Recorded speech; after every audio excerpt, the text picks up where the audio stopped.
The winter wind in the city didn't just blow. It sliced.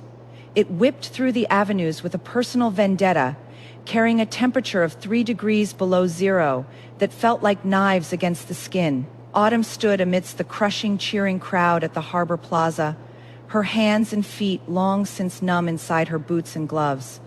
Yet, she protected the heavy, velvet-wrapped gift box in her hands as if it contained a transplant organ. In a way, it did. It contained the lifeblood of her last 6 months. The blood, sweat, and sleepless nights she had poured into extra freelance consulting gigs. Inside that box sat a limited edition diver's watch that Carson had been subtly hinting at for half a year. The secondary market price had ballooned to over $5,000. To secure it, Autumn had taken on 2 high-stakes forensic audits for a messy corporate divorce, pulling 3 all-nighters in a row just last week. She had come here tonight as a surprise. She imagined the scene a dozen times on the train ride over. Carson's eyes going wide, the way he had scolded her for spending too much, while simultaneously strapping the heavy steel onto his wrist. And then, he would pull her into the pocket of his wool coat, the coat she bought him, to warm her freezing hands. After all, this was supposed to be the celebration of their 4th year together. The giant digital screens above the square began to pulse. The countdown had started. 19. 18, the crowd surged. The noise was deafening, a wall of sound that vibrated in Autumn's chest. But less than 30 feet away, through a gap in the sea of parkas and beanies, Autumn saw a silhouette she knew better than her own reflection. Carson stood tall and handsome, looking like a page torn out of a luxury lifestyle magazine. He was wearing the black cashmere coat Autumn had shipped to his apartment just last month because he complained his old one wasn't presentable enough for his academic conferences. He looked dashing. He looked expensive. But there was a problem: the space inside his coat.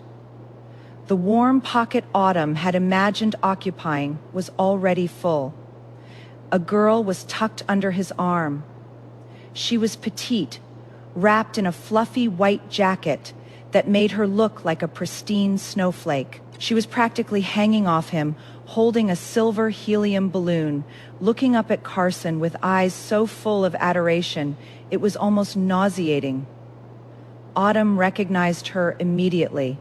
Lily, the undergraduate intern, the one Carson always described as a bit slow, clumsy, and a charity case I have to mentor. 10-9, Autumn didn't move. She didn't scream. The professional detachment that made her one of the city's most feared forensic accountants suddenly clicked into place. She wasn't looking at a boyfriend anymore. She was looking at a discrepancy in the ledger. The phone in her pocket buzzed against her hip.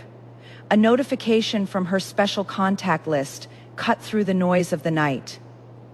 Autumn lowered her gaze to the screen. Carson's profile picture bounced on the display. He had sent a voice note followed by a digital transfer request for $50 with the caption, "Emergency cab fare, babe." Autumn tapped the voice note. The transcription software instantly converted his lies into text. "Babe, Happy New Year. The fireworks look amazing from the lab window, but it's lonely here. I wish you were beside me, missing you so much." At that exact moment, the countdown hit 0, 3, 2, 1. "Happy New Year." The crowd roared. Confetti cannons blasted into the night sky. Under the explosion of artificial light, Carson dipped his head. He didn't look lonely. He looked hungry. He kissed Lily with a passion and familiarity that made Autumn's stomach turn over. It wasn't a tentative first kiss. It was the comfortable, deep embrace of 2 people who had been doing this for a long time. Lily's hand, small and manicured, slid around Carson's waist, resting on the cashmere Autumn paid for, touching the man Autumn supported. A wave of nausea hit Autumn, but she swallowed it down. Tears pricked the corners of her eyes, hot, angry tears, but she refused to let them fall. She was an auditor. Her entire career was built on the principle that facts do not care about feelings, and the facts were currently putting on a public display of affection 10 yards away. Carson pulled back from the kiss, smiling down at Lily. He looked radiant. Then, smoothly, seamlessly, he pulled his phone from his pocket, checked the screen, checking to see if Autumn had sent the money, and typed a quick reply. Autumn's phone buzzed again. "Love you, going back to data entry now. Don't wait up." In that split second, the heartbreak evaporated, replaced by a cold, crystalline rage. It was the same feeling she got when she found a hidden offshore account in a bankruptcy case. He was kissing another woman, wearing clothes Autumn bought, while texting Autumn for money. The sheer audacity was almost impressive. "Carson, you really are a master of time management," Autumn thought, her grip tightening on the heavy gift box until her knuckles turned white. "Hey lady, you okay?" A passerby bumped into her, jarring her shoulder. Autumn didn't flinch. She stared at Carson's back. He was guiding Lily through the crowd, his hand resting possessively on her lower back. "I am fine," Autumn whispered, her voice steady and terrifyingly calm. "I am just closing an account." She looked down at the gift box. This wasn't a gift anymore. It was a refunded asset. And Carson, he wasn't a boyfriend. He was a bad investment, a liability, a walking, talking fraudulent expense. She watched them disappear into the crowd, heading toward the hotel district. Autumn didn't chase them. She didn't make a scene. She simply unlocked her phone, opened her banking app, and stared at the shared credit card account, the supplementary card Carson carried in his wallet for emergencies. The screen glowed in the cold night balance, $14,200. A cold smile touched Autumn's lips, sharper than the winter wind. "Let the audit begin." The notification popped up on Autumn's screen like a digital flare, pending transaction. The Grand Meridian Hotel, $850. Autumn stood under the awning of a closed coffee shop across the street, watching the revolving doors of the city's most pretentious hotel spin. She could see them through the floor, to ceiling glass windows of the lobby. Carson was leaning against the marble front desk, looking every inch the wealthy, young medical researcher he pretended to be. He laughed at something the receptionist said, casually tossing his credit card onto the counter. It was Autumn's card, the heavy platinum supplementary card she had added him to, for emergencies and lab supplies. Apparently, a penthouse suite for his mistress counted as a lab supply. Autumn didn't feel the cold anymore. She felt the rush of adrenaline that usually came right before she cracked a complex fraud case. She stared at the approved Fadeny prompt on her banking app. Carson turned to Lily, stroking her hair, whispering something that made her giggle and hide her face in his shoulder. He was playing the role of the benefactor perfectly. He loved the optics of wealth, the feeling of swiping a card without looking at the bill. He loved it almost as much as he loved himself. Autumn's thumb hovered over the screen. "Happy New Year, Carson," she whispered into the frost. She tapped lock card. Then, for good measure, she reported it stolen. Most women standing in the freezing rain would have stormed the lobby in tears. Autumn simply audited the situation. A man parading a mistress on his girlfriend's platinum card isn't breaking your heart. He is breaching a contract. Locking the card mid-transaction is a supreme display of emotional economy. She didn't scream. She let the bank deliver the breakup. There is nothing quite as sobering for a parasitic man as the red light of a declined terminal. Let him explain to his shiny new toy why his ego just bounced. Control the funds. Control the narrative. Inside the lobby, the scene unfolded with the precision of a silent movie. The receptionist swiped the card. She paused. She frowned at her screen. She swiped it again. Carson was still smiling, actively ignoring the tension building behind the desk. He was probably thinking about champagne and room service. Then the receptionist said something. Carson's smile faltered. He leaned in, turning on the charm, likely making a joke about banking glitches or fraud protection being too sensitive. The receptionist shook her head. She handed the card back. Carson laughed nervously.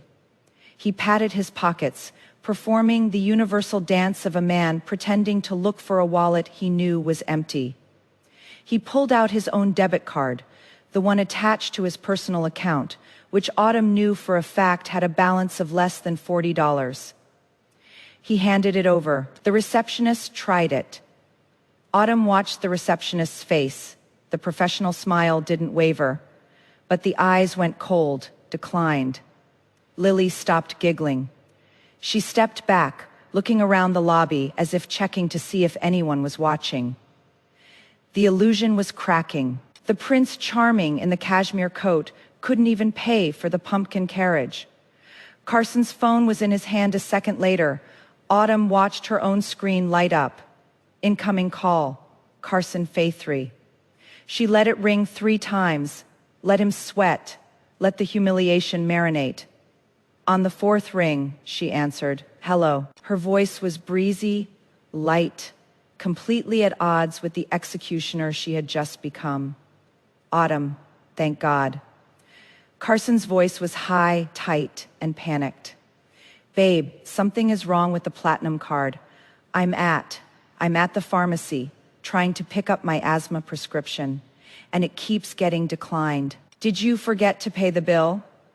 The lie was so lazy it was almost insulting.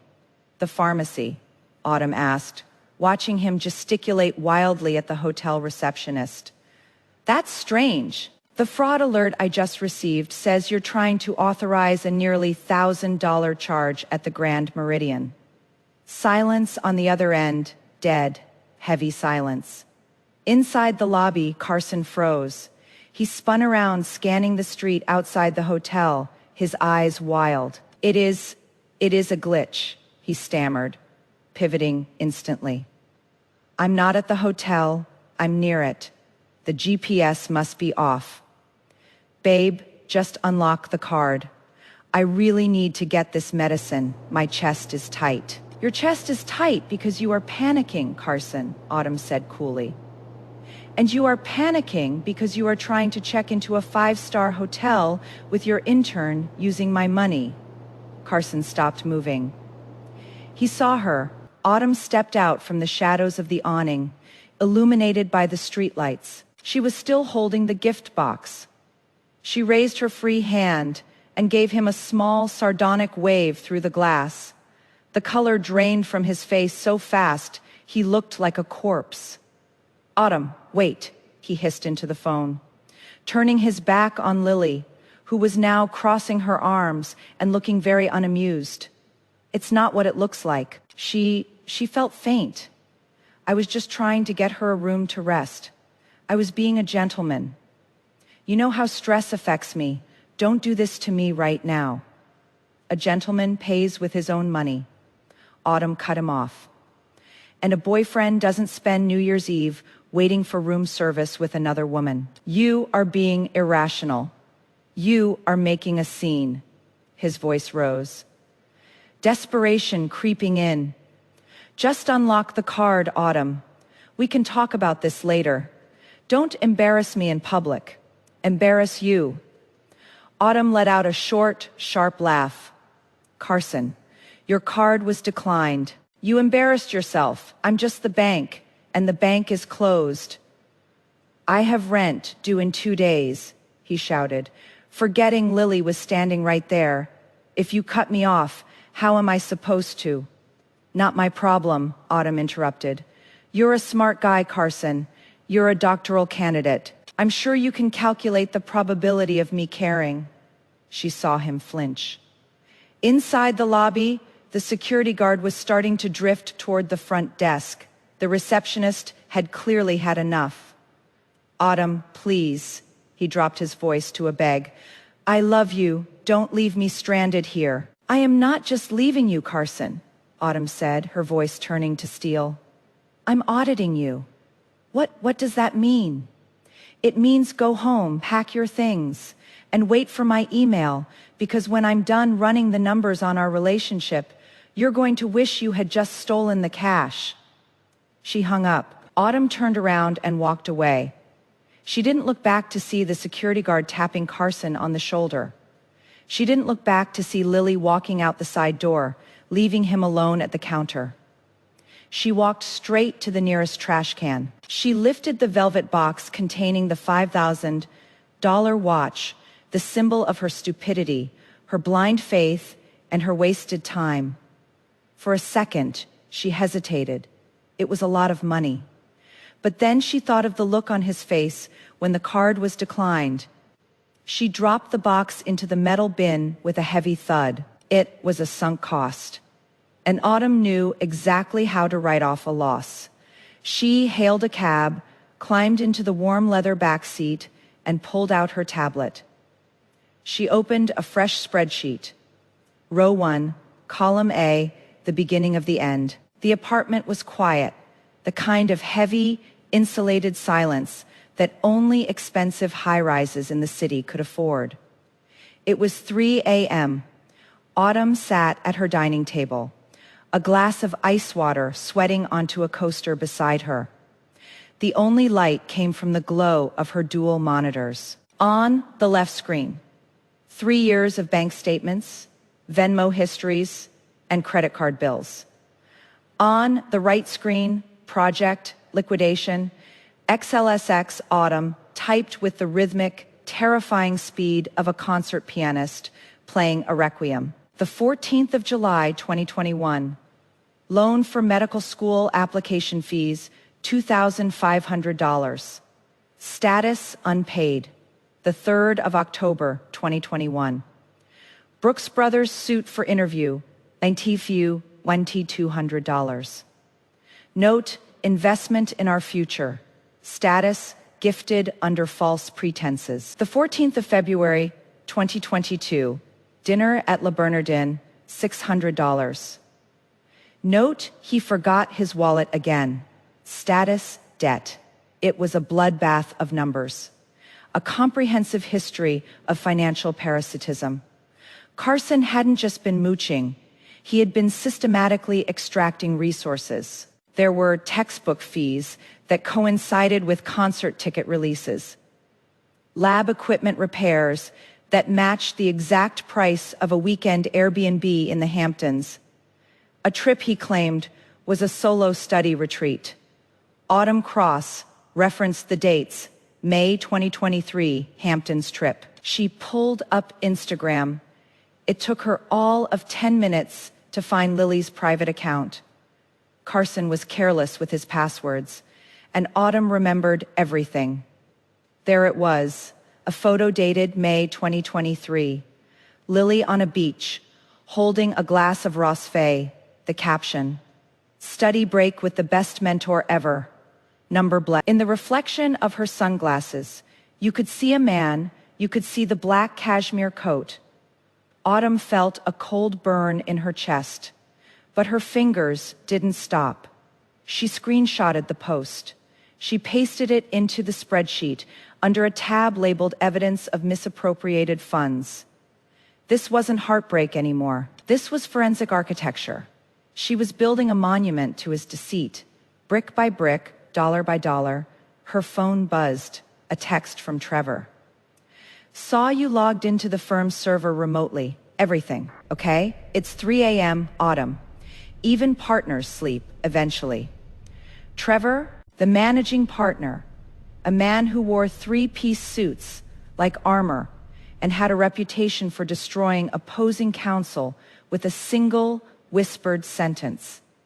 He was 20 years her senior, silver-haired, dangerously intelligent, and the only person Autumn respected more than the tax code. She hesitated, Then typed back, personal audit, closing a bad account.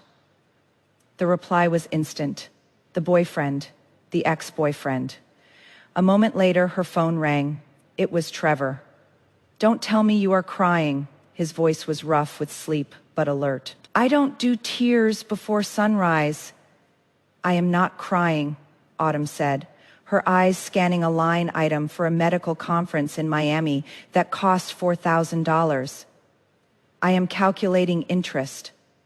She heard a low chuckle on the other end. It was a dark, rich sound. That's my girl. Is it bad? It's fraudulent, she corrected. He has been using my supplementary card to fund his lifestyle while claiming poverty. He's been falsifying expense reports to me. And Trevor, I think he's been double dipping. Explain. I found a deposit in his personal account record. I have access to view it for budgeting purposes. From the University Grant Committee, reimbursement for the Miami trip. Wait, Trevor's tone sharpened. He charged the trip to your card, told you he paid for it, got you to pay the bill, and then submitted the receipt to the university for reimbursement. Exactly, he pocketed $4,000 tax-free. That's not just being a bad boyfriend, Autumn, Trevor said softly. That's embezzlement, that's wire fraud, and if he did it with federal grant money, it is a felony, Autumn finished. Do you have the proof? I have the receipts. I have the bank statements. I have the university's reimbursement policy open in another tab. Good, Trevor said. Don't just break up with him, Autumn. Destroy him professionally, socially, financially. Men like that don't learn from heartbreak. They learn from bankruptcy. I intend to. Do you need a lawyer? I am an auditor, Trevor. I don't need a lawyer yet. I need an invoice. Heartbreak is exhausting. Accounting is efficient. Society expects betrayed women to burn his clothes or write pathetic poetry. Autumn opted for forensic architecture. She realized Carson wasn't a lost love. He was a walking tax liability, charging him for the investment in our future wardrobe while simultaneously reporting his double dipping to the federal grant committee is clinical perfection. Tears will only ruin your mascara. A meticulously itemized spreadsheet ruins his entire scholastic career. Stop negotiating with emotional thieves for cheap apologies. Just bill them. Send it, he commanded, and copy me. I want to see the fireworks. Autumn hung up. She looked at the final total at the bottom of column, $142,350.68. She added an inflation adjustment. She added a consulting fee for the time she spent managing his life. She opened her email client. The email was sent to Carson, subject, outstanding debts and inquiry regarding grant misuse. Final notice, she attached the spreadsheet. She attached the screenshots of Lily in the Hamptons. She attached the side-by-side comparison of the credit card bill and the grant reimbursement deposit. Her finger hovered over the mouse. Carson was probably sleeping on a friend's couch right now, or maybe in a cheap motel thinking this would blow over. He thought she would wake up soft. He thought she would remember the good times. He forgot who she was. She wasn't the woman who baked him cookies. She was the woman who found the missing millions in the Enron case of her previous firm Click. Sent. Autumn closed her laptop. She stood up and walked to the window, looking out at the city skyline. The sun was just starting to bleed gray light over the horizon. She felt lighter than she had in years. The audit was complete. Now came the collection. The cafe on the ground floor of Autumn's office building was a cathedral of glass and polished concrete, buzzing with the caffeinated energy of the morning rush. Autumn sat at a corner table, her back straight, sipping an Americano black, no sugar. She checked her watch. 9:05 a.m. right on schedule. The revolving doors spun violently. Carson stormed in. He looked like a man who hadn't slept in 2 days. Which, given the email she sent at dawn, was likely true. His hair was messy, his eyes were bloodshot, and he was wearing yesterday's clothes. The expensive cashmere coat looked rumpled now, stripped of its magic, trailing behind him, looking significantly less confident than she had on New Year's Eve, was Lily. She wore oversized sunglasses and clutched a designer bag, one Autumn recognized from a credit card charge labeled medical books. Carson spotted Autumn and marched over, slamming a printed stack of papers onto her table. The coffee in Autumn's cup rippled but didn't spill. "What the hell is this?" Carson hissed, his voice trembling with a mix of rage and terror. He waved the invoice in her face. "You copied the department chair. You copied the ethics committee. Are you insane?" Autumn didn't flinch. She slowly set her cup down. "Good morning to you too, Carson. I see you received the bill." "This isn't a bill. This is slander. This is harassment." He was loud enough that heads were turning. People in suits lowered their newspapers. The baristas stopped steaming milk. "It's an itemized list of expenses, Carson," Autumn said, her voice calm and carrying perfectly in the sudden silence. "Loans you promised to repay, funds you misappropriated, and of course, the grant fraud. I thought the university would be interested to know why their research budget was spent on." "What was it?" "A beachfront retreat." Lily took a step forward, pulling down her sunglasses. "You are just jealous," she spat, her voice high and thin. "You are an old, bitter woman who can't handle that he moved on. This is pathetic, trying to charge him for being your boyfriend." "No, sweetie," Autumn smiled at her, a smile that didn't reach her eyes. "I am charging him for being a thief, and you are just an accessory to the crime. Check row 42, that bag you are holding. It was bought with my American Express points. I'd ask for it back, but I suspect it's fake, just like him." Lily gasped, clutching the bag to her chest. "Stop it," Carson slammed his hand on the table. "You are going to retract this email right now. You are going to send a follow-up saying it was a mistake, a lover's quarrel gone wrong, or I swear to God, Autumn." "You'll what?" A deep baritone voice cut through the air like a gavel. Trevor stepped out from the line of customers. He was wearing a navy bespoke suit that cost more than Carson's tuition. He moved with a lazy, predatory grace, holding a takeaway cup. He didn't look at Carson. He looked through him. "You'll what, Mr. Miller?" Trevor repeated, stepping up beside Autumn's chair. He placed a hand on the back of it, a clear, silent claim of protection. "Sue her, please. I'd love to see you try. I haven't destroyed a pro-se litigant before breakfast in." "Oh, at least a week," Carson paled. He recognized Trevor. Everyone in the city knew Trevor Vance. "This is a private matter," Carson stammered, shrinking back. She is extorting me." "Actually," Trevor said, pulling a folded document from his inside pocket and sliding it across the table. "This is a legal matter now. That is a formal demand letter. You have 30 days to repay the principal amount listed in Miss Autumn's invoice. Failure to do so will result in a civil suit for fraud, conversion, and breach of contract." I don't have that kind of money," Carson whispered, the fight draining out of him. "I am a student." "Not for much longer, I suspect," Autumn said, picking up her coffee again. "I checked the university handbook. Section 4, paragraph 2. Any student found guilty of financial misconduct or grant fraud faces immediate expulsion." "Did you read the attachment I sent to the dean, Carson? It includes the metadata from your lab reports, the ones you wrote while you were in Cabo with Lily." Carson looked like he was going to be sick. He looked at Lily, silently pleading for support.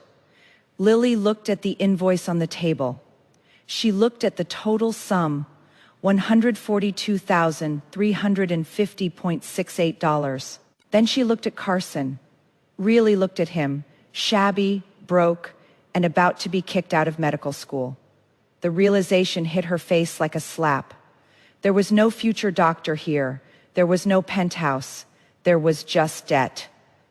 "You told me you were rich," Lily whispered, her voice trembling. "You told me she was your secretary." "He lies, Lily," Autumn said simply. "It is the only thing he does for free." Lily backed away. I can't be involved in this. My dad is on the alumni board if this gets out." She turned and ran. She didn't look back. The revolving doors spun, and she was gone. Carson stood alone. The CFA was silent, every eye fixed on him. He looked small, pathetic. "Autumn," he tried one last time, his voice cracking.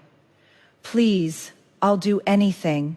Just tell them it was a mistake." Autumn stood up. She smoothed her skirt. She looked him in the eye, and for the first time, not the potential she had fallen in love with, but the reality. "The only mistake," she said, "was thinking you were worth the investment." She turned to Trevor. "I have a meeting at 10, shall we?" Trevor smiled, offering her his arm. "After you." They walked out together, leaving Carson standing in the middle of the cafe holding a piece of paper that was worth more than his life. The fallout was nuclear. Autumn didn't have to lift another finger. The email she had sent, the reply all heard round the academic world, did all the heavy lifting. Within 48 hours, the university's ethics committee had launched a formal investigation. The evidence Autumn provided was irrefutable. Time-stamped photos of Carson on vacation matched perfectly with dates he claimed to be running critical, time-sensitive experiments. The financial trail of the double-dipped reimbursements was as clear as a highway map. Carson tried to control the narrative. He went to their mutual friends, to the local bars they used to frequent, spinning a tale of a crazy, vindictive ex who was trying to ruin him because she was aging and bitter. But Autumn had prepared for that too. She didn't engage in a he said, she said battle. She simply released the receipts. She posted a single, locked link to her social media, visible only to their mutual circle. It contained no commentary, no emotional rant, just the timeline. Date, the 25th of December. Carson's text, "Babe, can't afford a gift this year. Med school is draining me." Bank statement, the 24th of December. Tiffany & Company, $800 necklace. Purchase made with Autumn's points, Instagram story, Lily's account. "Best Christmas ever. He spoils me." Faithfully, the silence from their social circle was deafening. Then the blocking began. Friends who had initially offered Carson a couch to crash on suddenly stopped returning his texts. The social credit he had built on Autumn's dime evaporated overnight. 2 weeks later, the verdict came down. Autumn heard it from Trevor over lunch. He slid his phone across the table, showing her a press release from the university. Effective immediately, the medical research department has severed ties with a doctoral candidate following an internal audit regarding grant misappropriation. The university maintains a zero-tolerance policy. Carson was out, expelled, blacklisted, and because it was federal grant money, the IRS was now involved. "He is done," Trevor said, pouring her a glass of sparkling water. "He is radioactive. No reputable lab will touch him. He'll be lucky if he can get a job teaching high school biology in a different state." Autumn felt a strange sensation in her chest. It wasn't joy, it was relief. The kind of relief you feel when a fever finally breaks. "And Lily?" Autumn asked. "Transferred," Trevor replied. "Daddy pulled some strings to move her to a college on the West Coast before the scandal stuck to her. She dropped Carson the second the expulsion news hit. Apparently, ride-or-die has a credit limit. Autumn took a sip of water. I should feel bad, she mused. I ruined his life. No, Trevor corrected her, his eyes intense. He ruined his life. You just turned on the lights. You can't blame the switch for showing the mess in the room. That evening, a storm rolled into the city. Rain lashed against the windows of Autumn's apartment, turning the streets below into rivers of neon reflection. Autumn was curled up on her sofa with a book, enjoying the peace she had bought back. Then her buzzer rang. She walked to the intercom. The camera showed a figure standing in the vestibule, soaking wet. He was shivering. He held a cardboard box that looked like it contained his last worldly possessions. Autumn. Carson's voice crackled through the speaker, tinny and broken. Autumn, please. I have nowhere to go. My landlord changed the locks. My parents won't speak to me. Just for one night. Please, I am sorry. I'll pay you back, I swear. He looked pathetic. The arrogance was gone, washed away by the rain and the crushing weight of consequences. He looked like the boy she had met 3 years ago, the one she thought needed saving. For a moment, her finger hovered over the unlock button. Old habits died hard. The instinct to fix, to help, to nurture. It was a muscle she had exercised for too long. Then she looked at her wrist. It was bare. No heavy diver's watch weighing him down. No debt weighing her down. She remembered the freezing cold of New Year's Eve. She remembered him laughing at the hotel reception while she stood in the shadows. Autumn, he pleaded. Are you there? Autumn pressed the talk button. Goodbye, Carson, she said softly. Wait, Autumn, don't. She released the button. She turned off the intercom screen. She walked back to the sofa, picked up her phone, and opened her contacts. She scrolled down to Carson. Block contact. She didn't look out the window to see him standing in the rain. She didn't need to. That account was closed. The balance was 0. Ah, the classic cinematic trope. The ruined man standing in the rain, begging for a droplet of grace. The feminine impulse to nurture is a weapon used against us entirely too often. Autumn turning off that intercom without a second glance is profound. She refused the role of the savior. He didn't want redemption. He just needed a dry couch and a new line of credit. When a bad investment finally defaults, you don't invite it back inside for tea. You press block. Complete silence is the only severance package a fraud deserves. Zone year later, the annual gala for Vance and Partners was the kind of event that made the society pages. It was held in a ballroom that dripped with crystal chandeliers, filled with the city's legal and financial elite. Autumn stood near the balcony doors, the cool night air mingling with the scent of expensive perfume and champagne. She wore a dress of deep crimson silk, tailored to perfection. It was the first thing she had bought for herself in years. Not because it was on sale, not because she needed it for work, but simply because she loved how it made her feel. Powerful. You look dangerous, a voice murmured beside her. Autumn turned. Trevor stood there, holding 2 flutes of vintage champagne. His tuxedo was impeccable, his silver hair catching the light. But it was the way he looked at her that stopped the room. He didn't look at her like an asset to be managed or a resource to be drained. He looked at her like she was the only interesting thing in the world. Dangerous is good, Autumn replied, taking the glass. It keeps the bad investments away. Trevor chuckled, clinking his glass against hers. To a profitable year.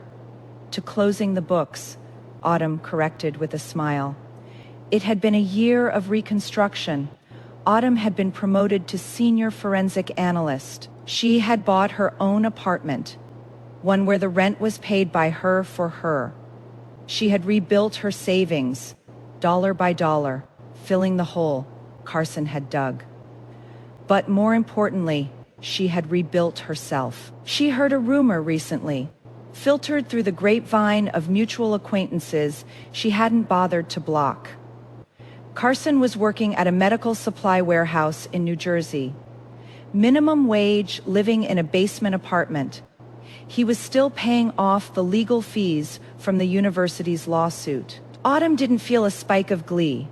She didn't feel pity. She felt nothing.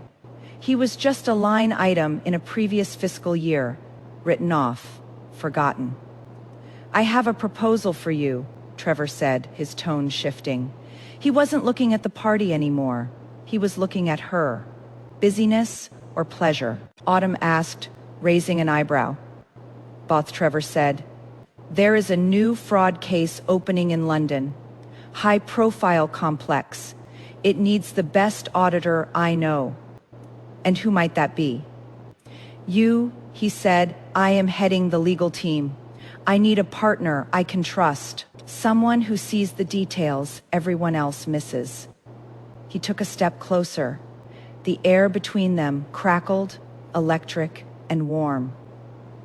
"Come with me, Autumn, not as my junior, as my equal." Autumn looked into his eyes. She saw respect. She saw challenge.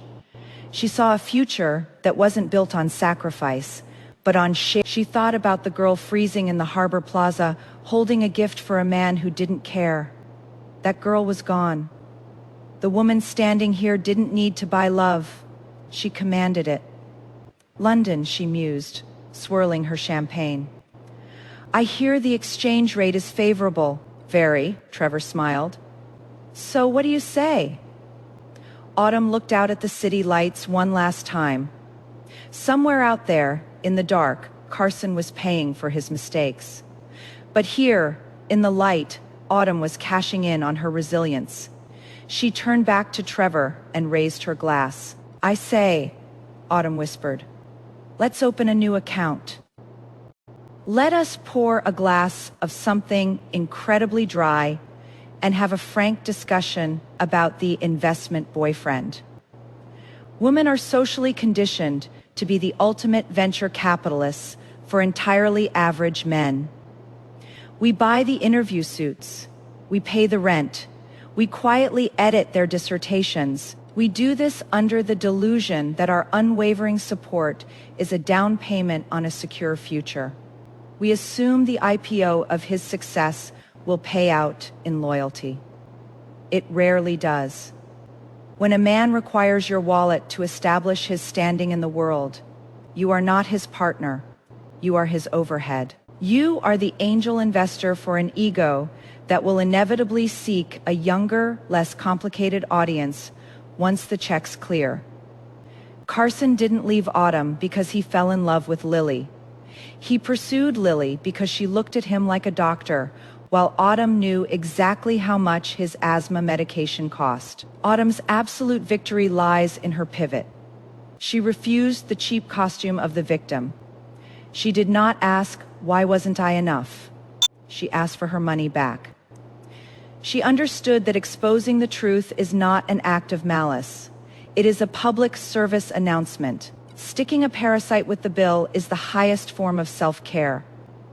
So, my darlings, tell me, have you ever funded a man's so-called potential, only to realize you were just subsidizing his audacity? When did you finally audit the relationship? And exactly how did you close the account? The comment section is open. I am reading and I am taking notes.